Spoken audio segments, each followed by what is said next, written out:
Well, welcome everyone to part 2 of my dyslexia success stories. I am so excited to have Michaela and Mackenzie here with us this evening. So my name is Rachel Berger. I'm the director at Decoding Dyslexia Minnesota. My fellow board member, Kimberly Carlson, is here with us today.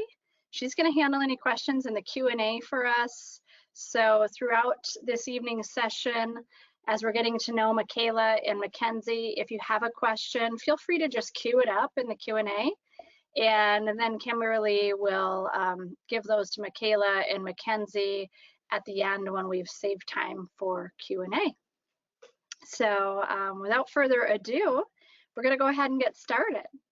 And we'll start out with a question for each of you that kind of, just kind of some background here. So how old, actually, you know what? I think I'll change track just a minute. Instead of jumping into that, I would like each of you to introduce yourself and what you're currently doing, and then we'll kind of roll backwards.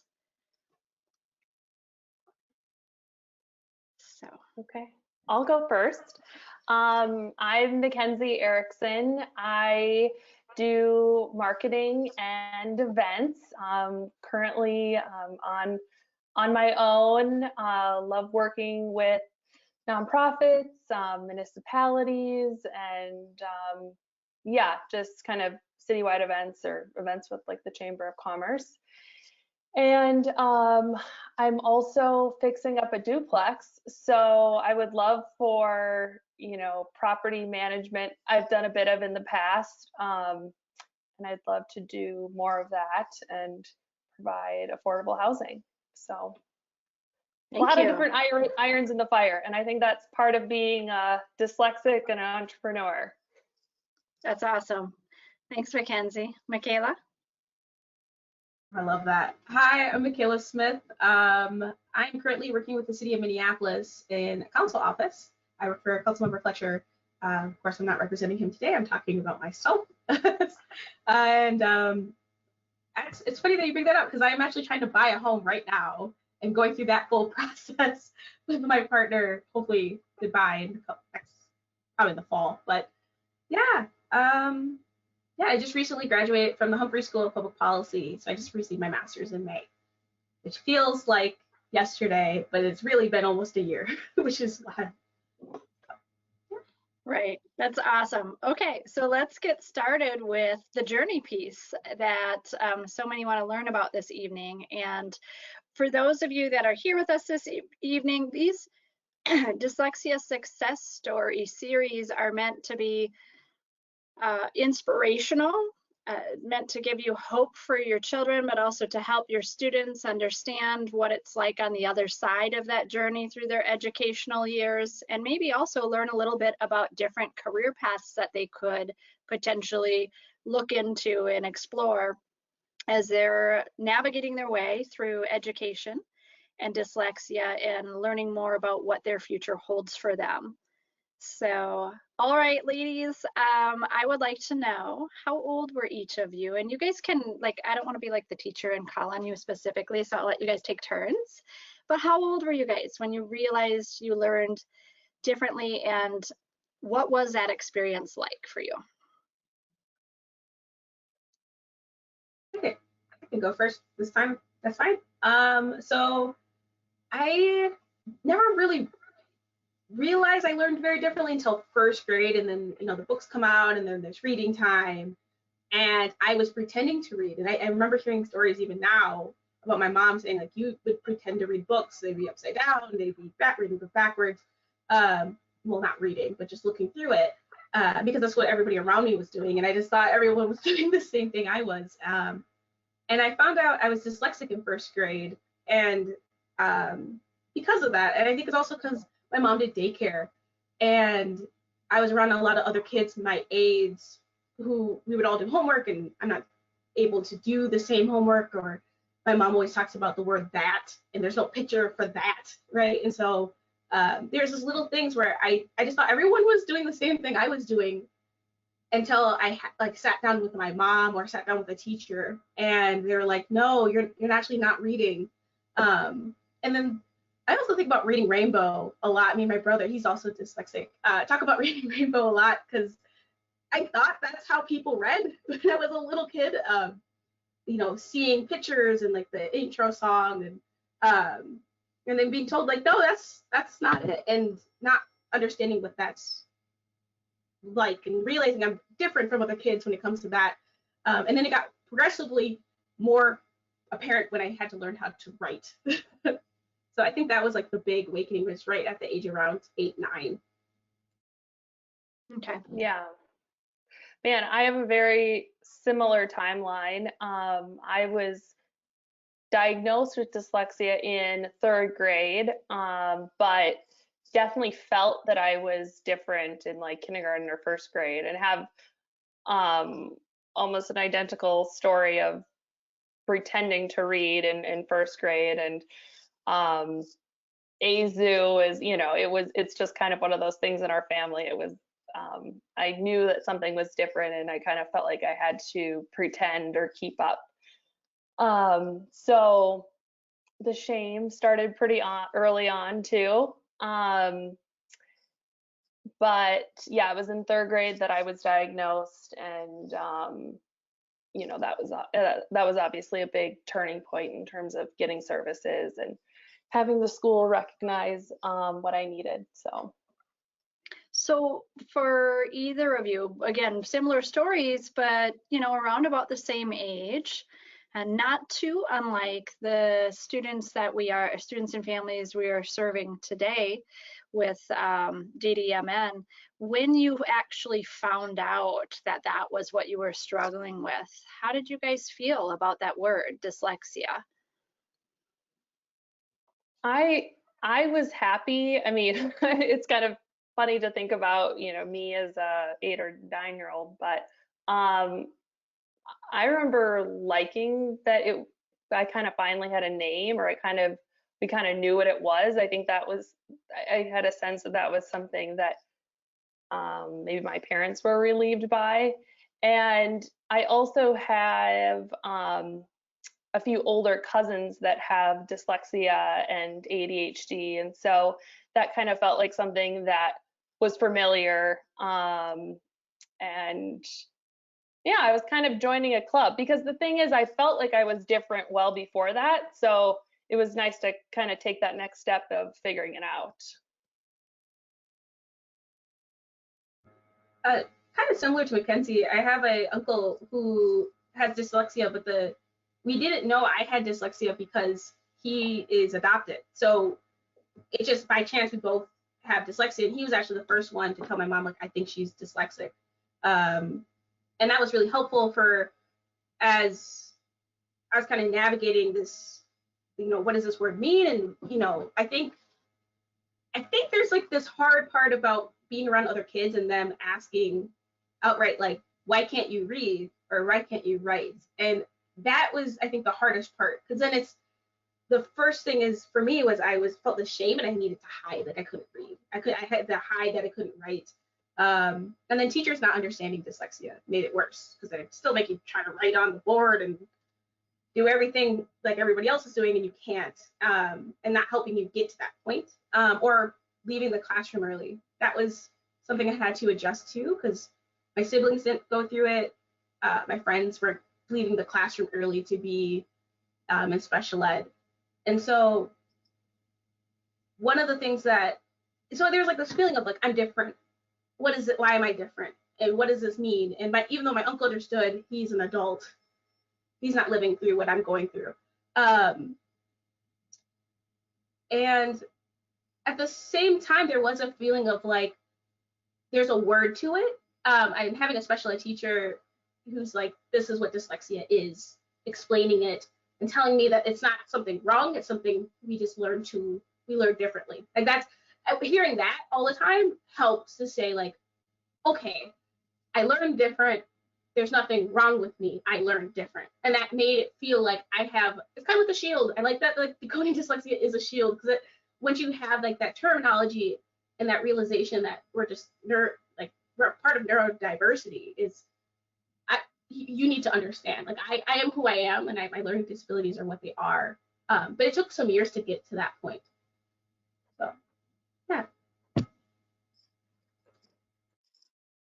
Any further comments on that, Mackenzie? That kind No, of jogged it's your memory? Okay. no, So, it all is resonating. Yes.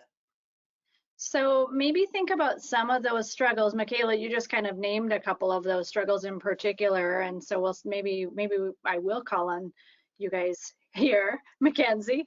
Maybe think about some of those struggles and tell me, or tell us, share with our students what some of those struggles were in particular, and how they impacted you during that point of your life, because we're going to get later on into how those become strengths. Mm-hmm. Mm-hmm. Yeah, I mean,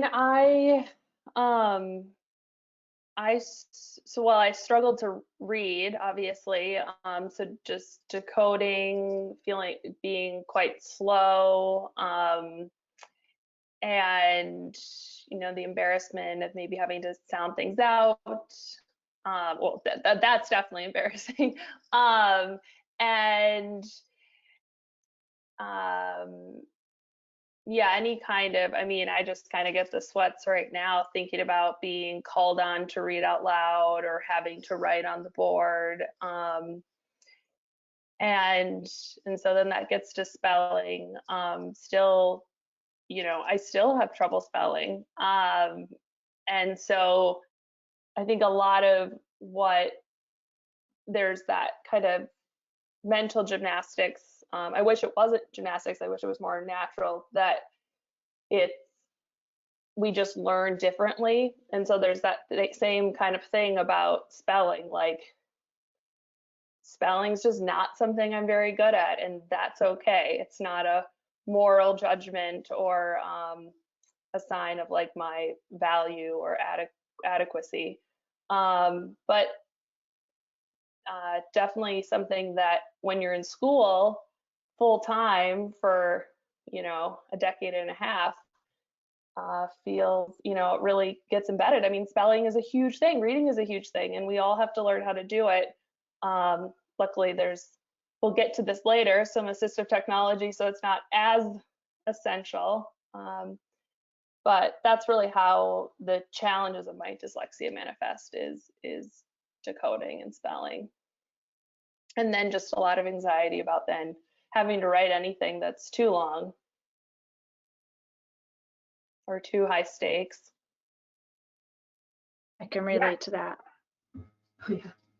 Feel that on another level. I think. Yeah, you just got through grad school, so I'm avoiding next level schooling for some of that anxiety. Yeah.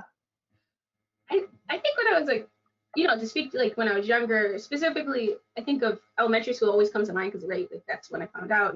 But I think it was more when I got to middle school, when you're in different classes, right? You're not in the same class for the whole day with the same students. And so when I got to middle school and I'm taking maybe a theater class, or all of a sudden we're reading a script and no one knows, and I have to go tell the teacher now that I'm dyslexic and explain that a lot of the times, which is frustrating. Or, Michaela, why don't you want to be called on? Or why are you trying to read ahead? We're not at that point, because I'm trying to practice before I get called on. All the way to, I think back to even just like I played sports when I was in middle school and high school and a little bit in elementary, and not having that extra time to do homework was like non-existent. I have to get up in the morning, get to class. If it's conditioning before the season starts, I played soccer. That was in the fall, beginning of the school year. I would have to do personal things that's going towards the sport, and then I would go to school, and then I only have like really 3 hours to do homework. And I think that's even hard for regular, or not regular, I don't like trying to use that word, but like folks who aren't dyslexic or have a learning disability. That time is hard already, and no one's giving you that extra time, or unless you don't fight for it in a sense. So there's like this sense of already I have to defend myself in middle school in 6th grade to explain to the substitute teacher, actually, no, I need to leave the classroom right now to go to special ed to take this assignment and bring it there. And it also learned how to advocate for myself at a young age. And I take that as resiliency now. But at the time, so stressful as a child. So yeah. so both of you have those really similar experiences, and then finding out at a relatively young age, but could have found out earlier, right? What top things, as I hear you describe your early school experiences with dyslexia, what top things would have helped you guys navigate this more? I hear you talking about educators a bit. Hmm. Yeah, I mean, definitely finding out. I think sooner the better, right? So there's not as much of a gap that grows between yeah, your reading and spelling and everything else. Um, and getting specific instruction, yeah, as soon as possible. The diagnosis is important for then getting the proper services. Um, but yeah, it takes proper teacher training and proper funding in order for the diagnosis to happen early, in order for the services to be available early. And yeah, you know, me being diagnosed, that was definitely something that was driven by my parents, and then then it was advocated continuously by them to get me the proper services. So not everyone or most people are not that fortunate to have a mom that's focused so much on me or on their kids. So just having having for everyone else, just having a teacher and having the services in the school that can make that happen for all students. Yeah, I think pretty similar. Like, especially in elementary school, my parents were really quick to say, to advocate for me, especially with teachers, was a big, like, I'm advocating, I'm a student, I'm 8, trying to explain dyslexia to, my second grade teacher. And then so my mom and dad had to step up a lot in conferences, which is hard when we're lower middle class, like working class family. That's not always have the time to get to those meetings. I think when I was doing homework, I had really parents who really cared and really wanted me to succeed in school, but they weren't, I don't think, given the tools that I know now to help me do my homework even. And I think there's a lot more support, such as Decoding Dyslexia, around, like, here's how to help as a parent. Here's how you can advocate in other ways. And, that didn't really exist back in the early 2000s, or maybe it did and it wasn't as readily available. So my sister just had a nephew, or just had a nephew. I have a nephew now. My sister just had a baby. And I'm already thinking, how am I going to advocate for my nephew now? How am I going to make sure when he's struggling to read, are we going to read at night? How do we, all these little things, even phonics. Like, next generation of empowered advocates. Look at it right here, guys. Yeah, That's awesome. You'll break the chain in the family cycle, that's for sure. That's amazing. Well, yeah, I mean, I wish that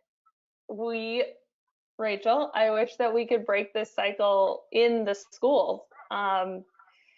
It, I think part of the reason why my diagnosis didn't or I know one of the reasons why my diagnosis didn't happen sooner is just because the teachers didn't know.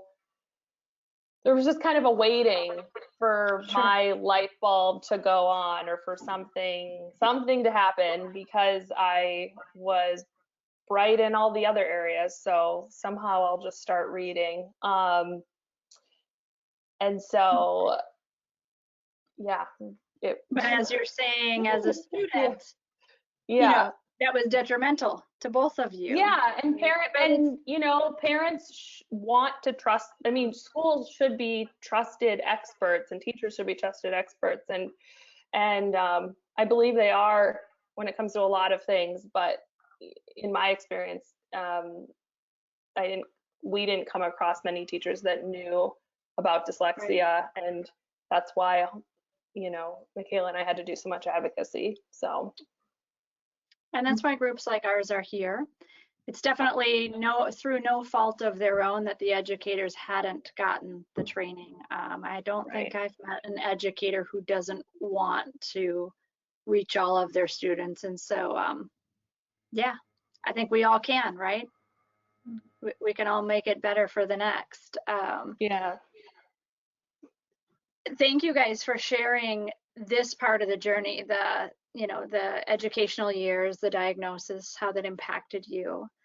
We heard a little bit in your introduction about what each of you currently do, and I would like to delve into that a little bit more. So if for those of us that share the dyslexia gene with you, it might be helpful as we go into this side of the conversation that you remind us what you're doing currently. And then just maybe also talk about, let's talk about some of the strengths now, some of the dyslexic strengths that you guys each have. I know I've talked to you individually that helped you to get to where you're at. Mm-hmm. Because those grow and develop over the years when you get the appropriate support, the appropriate identification and support in school, and you guys had strong advocates helping you along the way. And now those strengths you're starting to, fully have those developed and see those. Mm-hmm. Right. So remind us again what you do and what those strengths are that you believe are helping lead you to the success you are. Mm-hmm. Yeah. So I can start. So one of the things, so right now, currently, I work for the city of Minneapolis, like I said, and I work for a council member. And so my day-to-day task, just to get you kind of like an idea, I'm doing constituent services, I'm doing scheduling, but I'm also helping with policy and reading policy and helping sometimes draft policy, reading, writing, right? Like the first things that pop up. And if you would have told me that in 5th grade, I would have been like, whoa, no, I don't think I would do that. And what inspired you on that too, Kayla? Like, was there something that kind of like? Yeah, I wanted to be a history teacher. I wanted to be a teacher. I thought about special ed. I thought about being a history teacher, some type of getting back into the education realm to help youth learn about history, but also to understand, like, I know what it's like to navigate this and be a self-advocate for yourself. And as I was getting down that path, I actually ran into Rachel my first year of college. And I remember the first time we met at Concordia. Yeah. And you were going to school to become a teacher. Mm-hmm. Yep, I was already taking the classes at that point. And so I came and I testified for decoding dyslexia, and I talked about my story. And as I was taking classes at the same time, my peers didn't know what dyslexia was. My professors didn't know what dyslexia was. And I'm here to learn to teach the next generation, and no one knows my invisible disability. And I'm explaining constantly of, I need extra time on this paper, and because it's 12 pages, or maybe it wasn't 12 pages, it could be 3 pages, and then that could take some time with the new languages that languages, like the language around the teaching profession or any profession. There's new language you have to learn and have to spell. Fun, right? And so through that process, I realized there was so many barriers. One, for me to become a teacher, but then also barriers for me to be a strong teacher and advocate. There are certain things that I was not agreeing with, and it's changed over the years. That's how I got into policy. I focused more around the criminal justice system, families impacted by different policies, including education. My actually dissertation was around teachers in Minnesota, specifically teachers of color, but then also talking about the different disparities in Minnesota around teaching and education. And as I was kind of getting through this process of policy, one of the things I've always been told is that I am able to see something that maybe other people haven't seen. I think the biggest reason is because even if I read something and I'm able to comprehend it, maybe I'm like, after a while of being in a subject area like sociology, I start to learn the terms, I understand the terms, but I'm still double reading because that's out of habit, because there's like a little bit of distrust in myself, like, did I read this correctly? So I'm always like, did you really mean to use that word? Because when I Googled this word, this is what it means, because I had to Google it, so I don't know how to say it, or I don't know how to write it. And framing. right? Because I think people are really quick to use big words in higher education and in the policy world, and not everyone takes that information the same. So I am able to, like, I think it's funny, you get told in high school to have this strong linguistic background, like you should know these big words. When you get to like your master's degree or even your bachelor's degree and you start working in an organization, their whole goal is to make sure everything's readable for the public, which is a 3rd to 5th grade education. And I'm like, we have to teach you guys again. And that's how I talk, I write, is because I didn't learn to read on my own until closer to middle school. And so I'm bringing into that perspective, and I think I'm able to communicate to the public very easily. And a lot of people struggle with that, and it's kind of weird to think about for me, to be honest, because I didn't think of it as a skill. And as I got deeper into the policy world now, my biggest goal is just to work with youth on either teaching about policy, how to advocate for yourself. So all those skills I gained in 1st, 2nd grade, I'm still using today, and have won awards or praise or etc. because they're like, yo, you're such a great advocate. Well, I've been doing it since I was 8. So yeah. Well, I tell you, it's not a surprise for me to see you speaking about that, because we saw you years ago and the skill was there.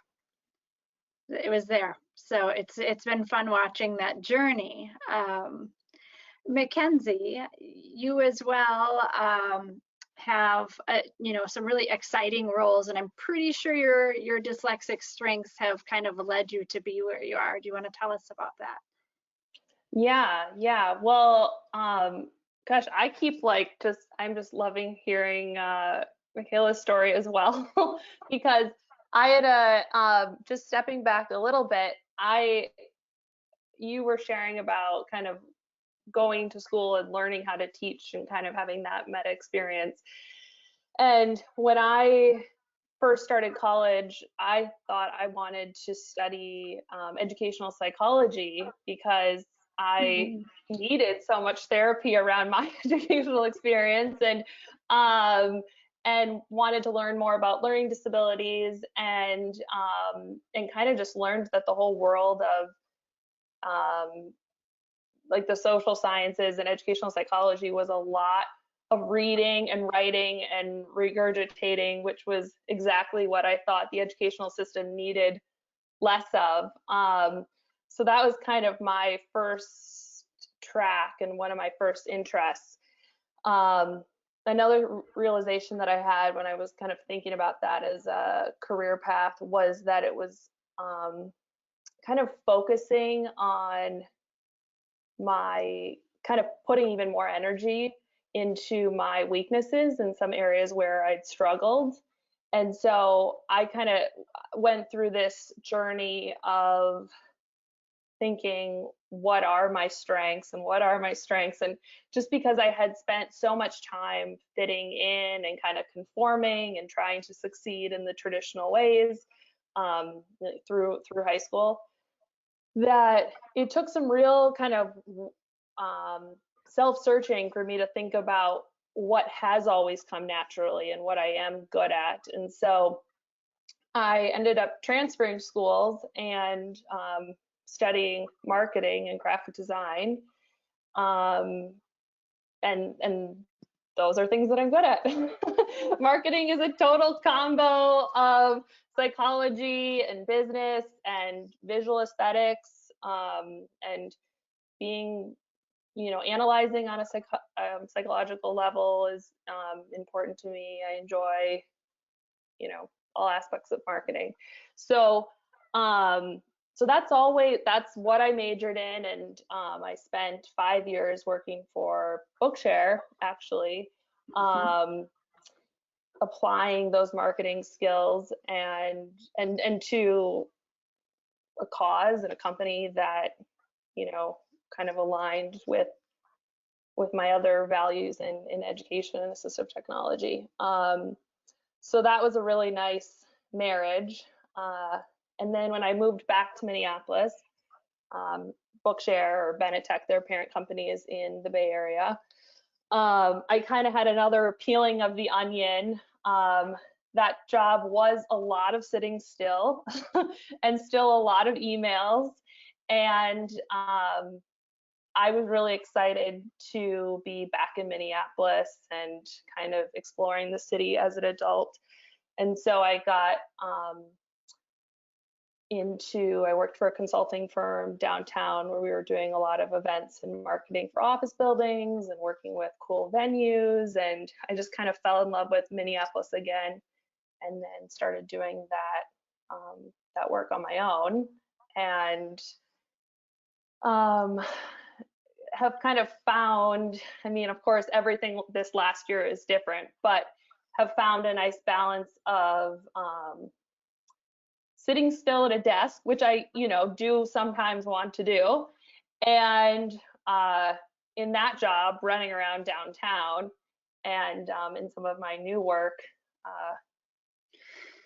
patching the foundation of a duplex. So I'm just I kind of feel like I just kind of continue to peel the onion and get kind of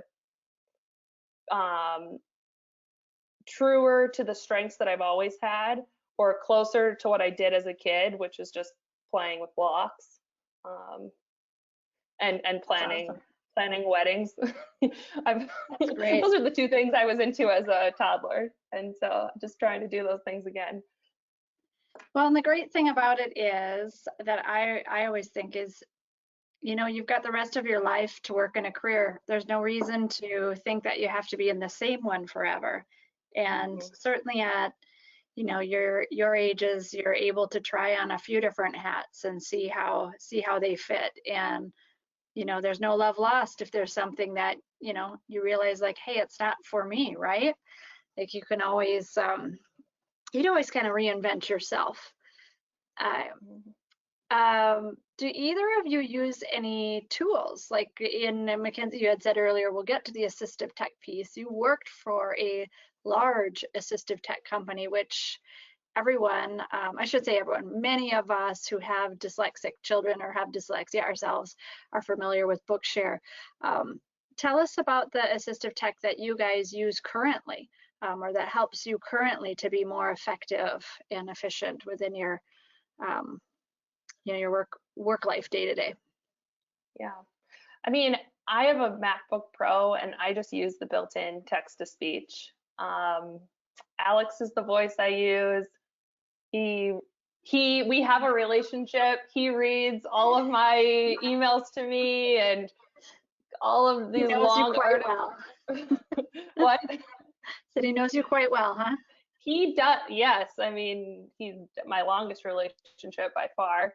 But yeah, he reads everything, and then of course spell check.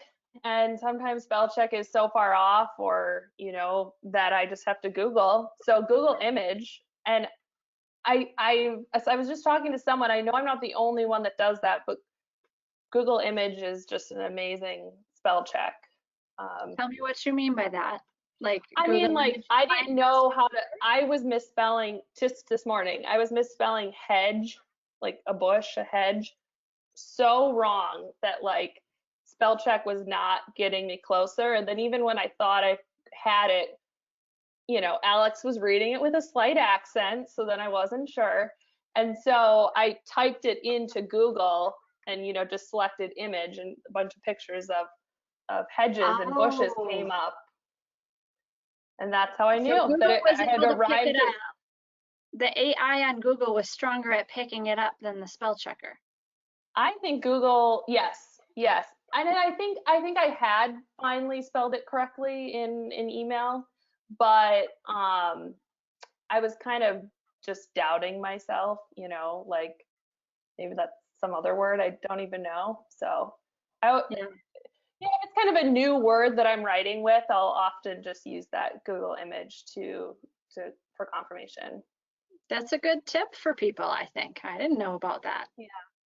Yeah. Michaela, anything you like? Are there tools you use to help, within your workplace for dyslexia?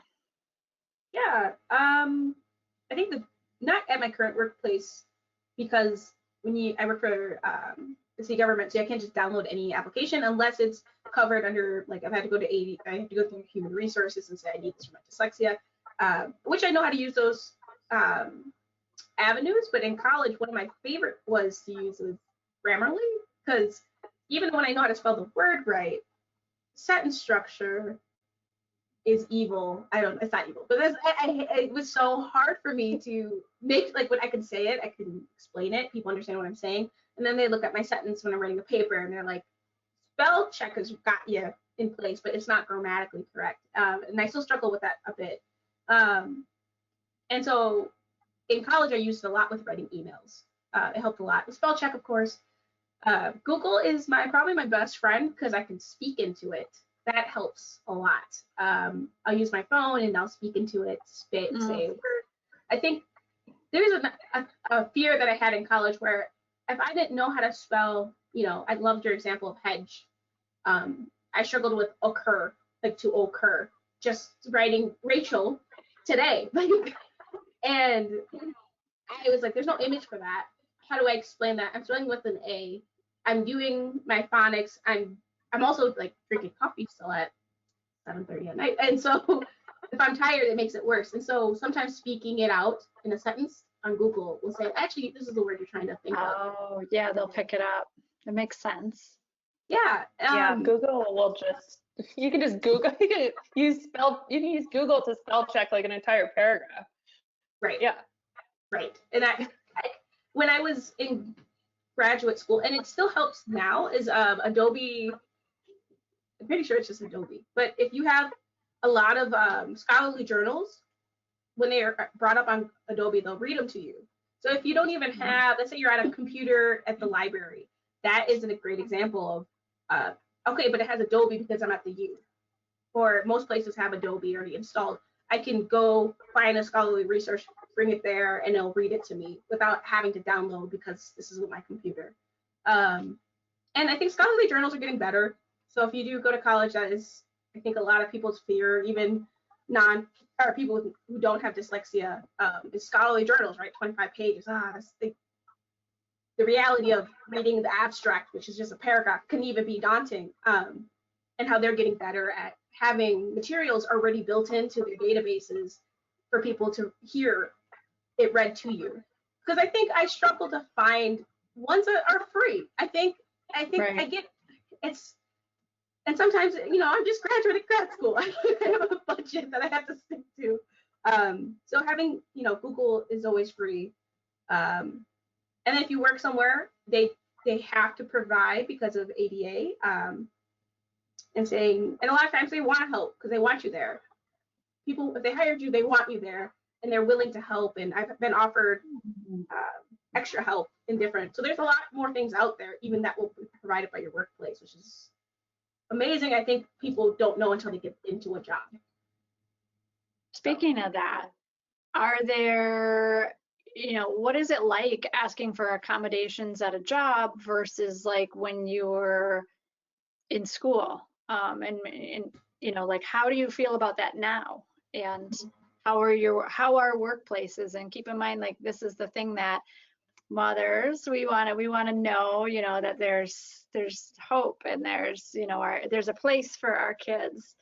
I can tell, like, just on my own as an individual, the workplace has changed a lot in 5 years, but I want to hear what's that like for you too, as you're newly entering the workforce, and how do you feel about it?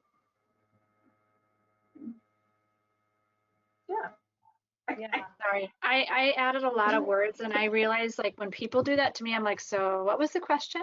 So what is it like asking accommodations? Yes.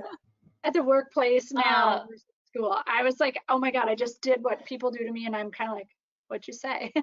No, it's fine. I mean, I found advocating for accommodations K-12 challenging.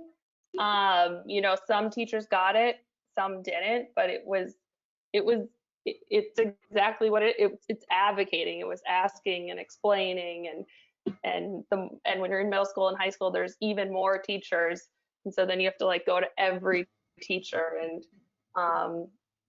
there's just more variation for who gets it and who doesn't. I for college, I feel like I cheated when it came to college. I went to Landmark College in Vermont for 2 years.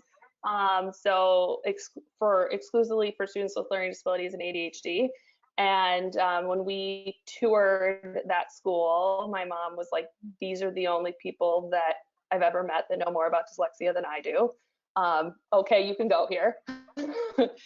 So, so I was completely spoiled with having to advocate. I mean, I felt there were several people there that had much more severe learning disabilities than I did, which kind of rocked my world because then I couldn't identify as the dyslexic. I was suddenly on the other end of the spectrum. And then I went to MCAD, the Minneapolis College of Art and Design, where whether people have been diagnosed or not, they're all creative and a lot of them have dyslexia. So there were definitely large reading and writing assignments, and there was like a special ed kind of academic service place at MCAD. And so I would go there and get a lot of help on writing papers and checking papers and finishing papers. And they also did a lot of processing of my textbooks. I used Bookshare to get my reading assignments in audio format. The question was, what giving services in the workplace? Okay. Well, yeah, like what's the difference between back then when you'd advocate for yourself? And then I worked for Benetech or Bookshare, and the reason why I was there was because I had dyslexia. So, there was still some advocacy that needs to happen. Not all individuals are of course the same. And this last job that I had, I did not disclose to the owner of the company, but I worked very closely with my manager, and she, I was just kind of like, there were a lot of kind of press releases and marketing materials that were going out, and I was just very upfront with her that I needed her to review everything before it was sent. And with marketing, things unless you're doing social media where it's very rapid, everything needs to be reviewed by multiple people anyways. So that was kind of that's just something I hadn't thought about until I got into the work world, and then I realized, well, everything has to be reviewed by several people. So yeah. And I'm comfortable with that, and I'm used to building in that time. So okay. Yeah. Michaela, like do you see it differently now that you're on the outside of school and advocating at a workplace than you did back then? Yeah, I think so. So all through college and undergrad and grad school, I was working in some capacity, and I'm actually a first author on a scholarly article right now that will hopefully get done in time. Another conversation. And it is true in the workplace, everything gets reviewed, but I think the hard part is getting in the door. That cover letter. Everyone's like, you should write cover letters. It is so it's so difficult. And one of the areas I have advocated for dyslexia a lot is in equal opportunity offices. I worked in the state at one point for the budget office. Management of budget department for the state of Minnesota, and I've heard people who are hiring managers say, "Oh, they misspelled a word. They're not ready. They're not competent." Whoa, that does not tell you not enough about a person, right? That doesn't tell you if you're throwing out something, a person, an application, and that scared me. I'm coming into the workplace, and the thing, if you choose to go to college and if you don't choose to go to college, I think there are people who are paid, and this is their career, is to help you with cover letters. They're here to help you Even people who don't have dyslexia go to a writing tutor. It's a little bit more, like I went to college, so that's where my brain goes, right? There's free access, even after you graduate as an alum, that I still use. Hey, I'm applying for this job. Here's my cover letter. Can you look at it?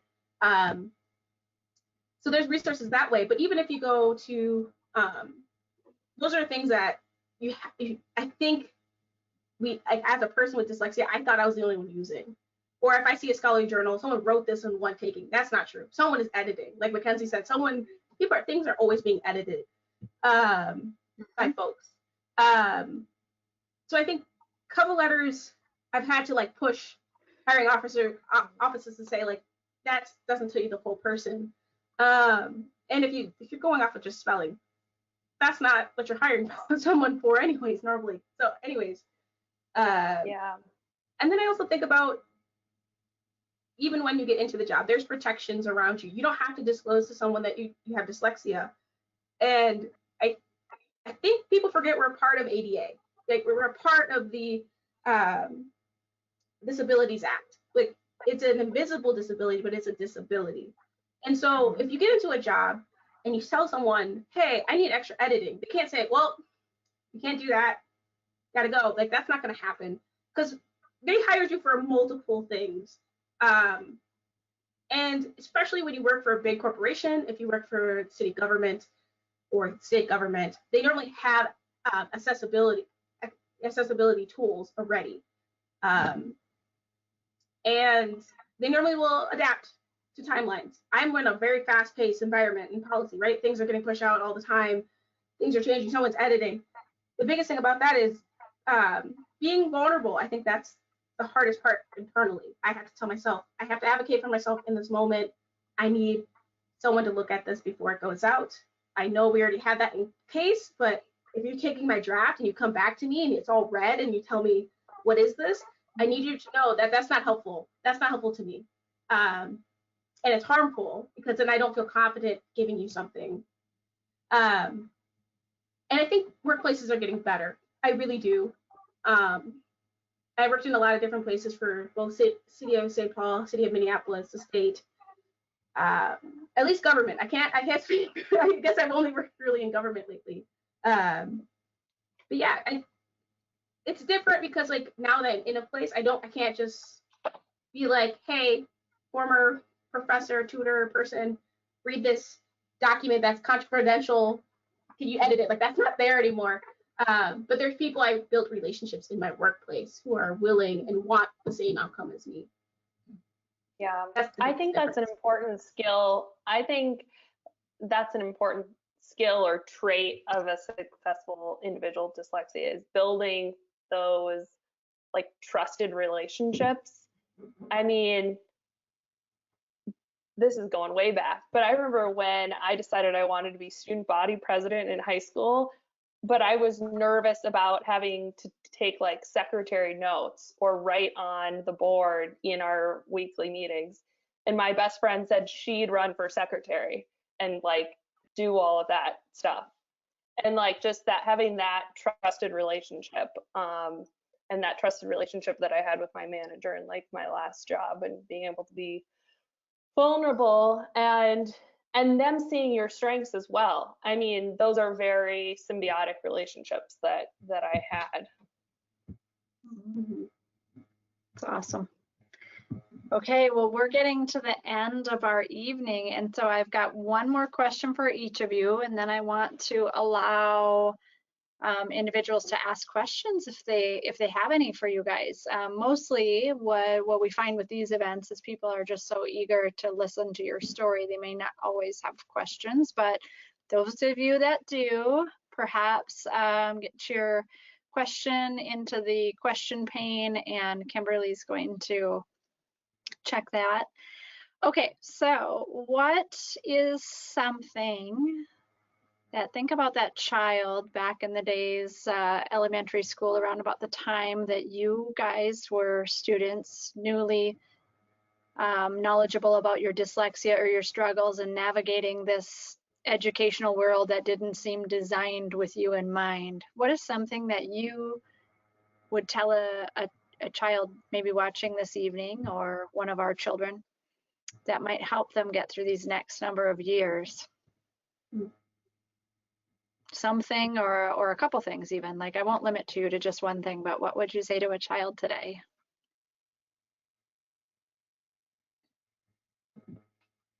I could go first, or you could go first, Mackenzie. Yeah, go for it. Yeah, I think the biggest thing is, I think when you're in school, that is very much focused a lot of times on reading and writing, and maybe not have all that uh, access to extra help or extra time to work on things. It can feel that you're missing a skill, and you can miss all these skills you're bringing to the world, and you are bringing so much. I can't express that enough. There's more skills than just, you may not be the best at reading and writing, or maybe public speaking. Those skills can be built upon, and there's also so many skills to acquire. And we're not, I think, get away from competition. I think it's easy to talk to a friend who's really good at um, writing an essay, can write it really quick, 20 minutes, patch it out, read a book. I was so jealous of friends who could finish a book very quickly, and it takes me months. It's not a competition. There's a skill maybe that I have that they look for. Like, I'm very emotional, like around emotional competency. Like, I understand my emotions very well. I know how to work in groups. I know how to work under deep pressure. Some folks can't do that. Well, how can I share my skill and they can share their skill? Just like Mackenzie was talking about how her friend stepped up and was like, I got you, I'm writing notes. Like, that's how the workforce really goes, is that the better you can learn to work with people around you. And then for me, I always, reading and writing is always on a lot of jobs, is saying, like, be proficient in reading and writing. They also say be proficient in communication in general. And I can tell you so many jobs I've been in, they hire people who don't have that. And so you're bringing more than just your perceived weaknesses, and weaknesses can change. And I think it's hard now. And then the door, I didn't like, I liked high school. I always think about high school a lot. It's your first kind of taste into what different things you can do. And then when you graduate, the world is really oyster. You could go into a lot of different fields, and those strengths are now more highlighted upon. Maybe not right now, they don't feel like they are. So there's endless possibilities out there. And you got to trust in yourself. You got to trust that you are smart no matter what. Like, I think I had this concern that I wasn't smart. And it took a lot of college of people saying, wow, you're so smart, going, well, I'm not really good at reading. And they're like, okay, and I'm not either. Or you're bringing something to the table. That's the biggest part. You're bringing yourself, be yourself. Thanks, Michaela. That's great. Yeah. I mean, reading and writing are are hard skills that can be replaced by a computer, and in fact, like, kind of have been replaced by a computer as far as I'm concerned. Emotional intelligence and communication and creativity and problem solving and winning someone over in order to get them to support a political bill or partner with you on a project, like, those are soft skills that cannot be taught, that I believe individuals with dyslexia either have naturally or have learned by having to think outside of the box and advocate for themselves. So that's one thing. What I would say to a younger person is, school is just a couple years of your life, and like, there's so much work, like, just get through it. And there's just so much more than those whatever 6 hours a day. And invest in your strengths, like, from the beginning. You don't have to, it's okay. It is okay. I'll give you permission. It is okay if you don't get an A or even a B in English class, but like do robotics or do photography or love soccer and just really fill yourself up for with things that you're great at. And I'm just Wow. like, oh, Both of you, like really great advice. Yeah. Awesome. I'm sorry, Michaela, go ahead. no, I feel like me and Kenzie are just singing from the same choir of like, don't limit yourself. That's if there's a feeling like a cap of reading and writing, if that's, what you're struggling with the most, that's not a cap. It's like a feeling that you break through and you can do whatever you actually put your mind to, and there's help out there. That's amazing advice. I feel like super empowered Couldn't by being ask for better right now. advice for our kids, guys, and you guys lived it, so you're the ones to give it. Yeah. So that said, are there any questions for our guests this evening, Kimberly? I haven't seen anything rolling in, that's fine too, because we're at the top of the hour. So No, I haven't seen anything either, so you didn't miss anyone. yeah, no, I know it's Okay. typical when we've hosted this event that people want to join, they want to listen, and they want to learn. So that's awesome. And we've recorded this so that we can put it up on our website later for those that weren't able to join us to check out. And because this advice isn't just for this evening, this is great advice always. So thank you both for joining us and sharing your journey with us. Most importantly, allowing something so personal to be shared and to benefit others, our young kids today that are navigating education and dyslexia. I know you guys know well what that was like, and there's a number of children that obviously are this year and